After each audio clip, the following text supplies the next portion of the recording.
All right. If you think you need the latest GoPro and a Premiere Pro subscription to start motovlogging today, you'd be wrong. How to start motovlogging is a popular topic on YouTube. All the big channels have had their say. Now it's my turn. I'm a small channel. As of recording, we're at 573 subscribers. Here's the thing, I can't give you recommendations on the best gear and multiple camera setups because I don't have that stuff, and I'm guessing neither do you. What I can give you are suggestions on how to make the most with what you've got. And whilst the big channels will have you viewing your future YouTube prospects with bright, hopeful eyes, I'm here to dump a big bucket of reality on your head because, let me tell you, it ain't easy. But more on that later. First, let's have a look at the bare essentials that you need to start motovlogging today. And those are a phone and a camera. And a motorbike, obviously. Let's start with the camera. You need an action camera. But that doesn't have to be the latest GoPro Hero 10, 11, whatever they're on now. This is the camera I started with, let me show you. This is a dinky little thing that I picked up for 50 quid in the local phone and laptop store. That's it. That's all you need. This shoots 1080, which these days is the minimum advisable video resolution. These videos here were shot on this, my first videos. As you can see, the picture quality is miff, the audio is dreadful. 50 quid. 50 quid. What it doesn't have is stabilization, and that's where proper action cameras come into play, like the GoPro or what I'm using right now, which is the DJI Osmo Action 2. A great little camera that I picked up 2 years ago, brand new for 200 quid. Amazing stabilization, pretty good picture. It's actually outdated now. They brought in a DJI Osmo Action 3, but you can still probably pick these up. If you have 200 quid to drop on your very first action camera, then by all means go and do it. If not, I'm telling you. And then you need your phone for two things. First, as a secondary camera, again, done with my phone when I was starting out, but also for audio. Audio is as important, if not even more important, depending on what you're doing, than the picture. And how do you get audio? Well, with these, you know, 2 quid plastic headphones. You plug these into your phone. They have the little microphone on it for taking calls. You run that through your jacket and you just pop it in there. And it just sits in there and you can talk away to yourself. Don't talk too loud because it's quite close to your mouth. It'll peak the audio levels.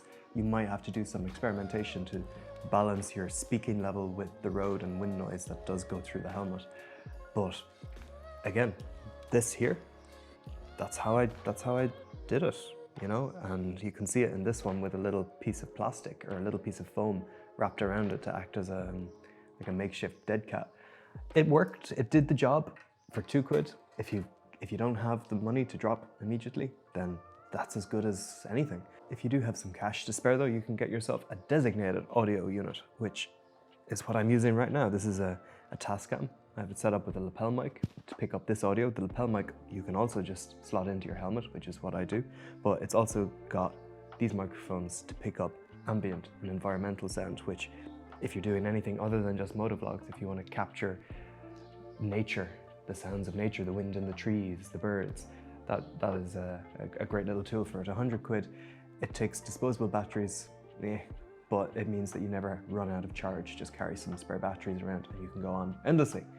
But the second thing you need your phone for, and this is the last thing you need gear-wise to start motovlogging, is an editing software. And again, you can edit on your phone. And when I say edit, if you've never done video work before, I'm talking just splicing together the highlights, maybe adding a little bit of music and some basic text. Your phone can do that for you. If you've got a Mac, you've got Final Cut ready there for you. If you're on PC, you can download a free editing software like DaVinci Resolve. Or if you're a bit more serious about it, I'm not going to recommend pirating an outdated software. That's definitely not what I did.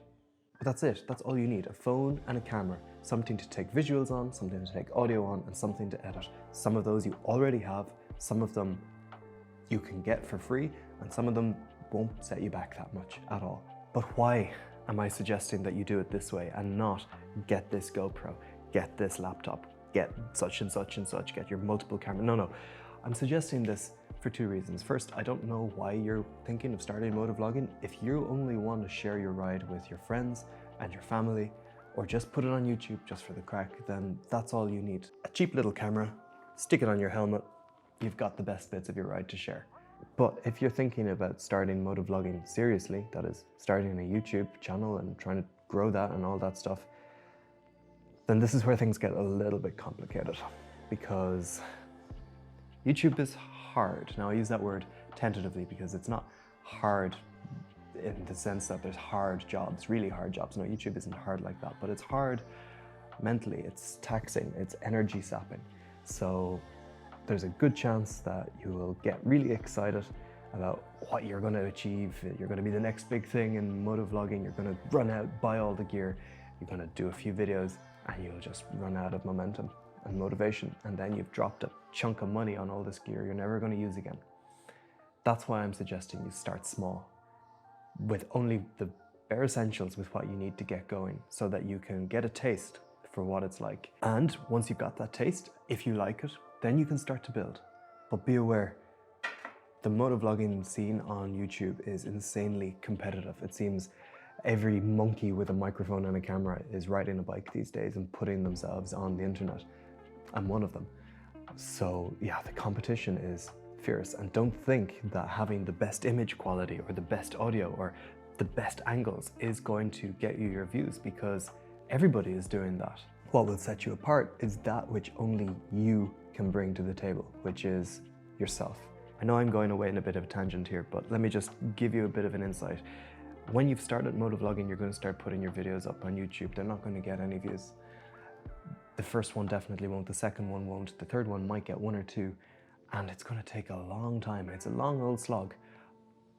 But it doesn't matter if those first videos are going to be in 1080 with crappy audio or 4K with pristine, smooth motion.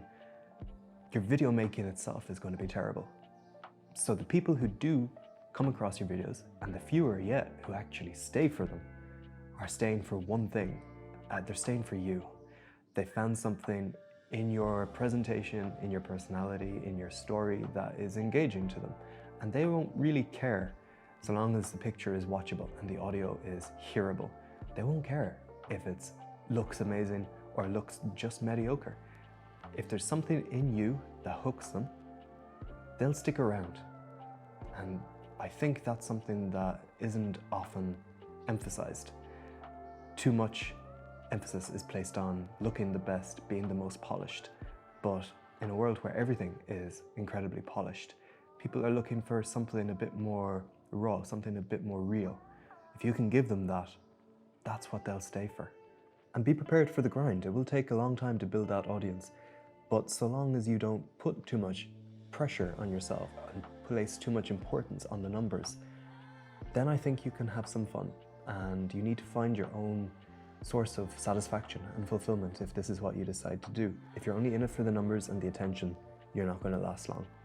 For me, I started it just as an experiment, as a bit of fun, because I found myself with a very unique opportunity in a very unusual situation, which was having the time to ride a motorbike around. So I started to put the videos on YouTube. And an audience grew around them, a community grew around them, and that for me is what rewards me. That's what gives me satisfaction from doing this. It's getting to know people, it's making friends with people who you've never met, but because you're tuning in with them at regular intervals, because you're sharing an experience together, you build this bond. And that's really special. For me anyway, that's what sustains me, and that's where I get my enjoyment from. Let me just take this moment to say, if you've been around since the very start and you've put up with me all this time, thank you so much. It's been a lot of fun, and we're going to keep going. Anyway, so back to our topic. That is why I recommend starting small, starting cheap. There's a good chance you will try it out and it won't be for you. And if that happens, you don't want to have spent a lot of money. You want to have a 50-euro camera that you can just put away and forget about. And yeah, that's really it. That's really all there is to say. It's not hard. Anybody can do it, and anybody can do it today, if that's what you want to do. And if that is what you want to do, I do recommend giving it a try. Regardless of what your end goals or your motivation is, start with what you've got. It's the best way to grow. And it can be challenging. It would be a whole lot easier if you had 3 or 4 cameras and a drone and perfect audio. Look, I get it, I understand that. That's where we all want to end up. But very few of us start that way. And that's probably for the best. It forces you to get creative, whatever that means. But it forces you to think and to focus on the value that you have to bring. So that's it. That's the end of the video. If you've made it this far, thanks very much. If you're thinking about starting motovlogging and you found some value in what I had to say, then please do let me know. That would let me know that I've done a decent job, and that makes me happy. Yeah, thanks for watching. And if you're already watching how to start motovlogging videos, but you haven't even bought a motorbike yet, well, there's a guy here on YouTube that made a pretty good video about what goes into buying your first motorbike. So yeah, you know what to do. See you later, guys.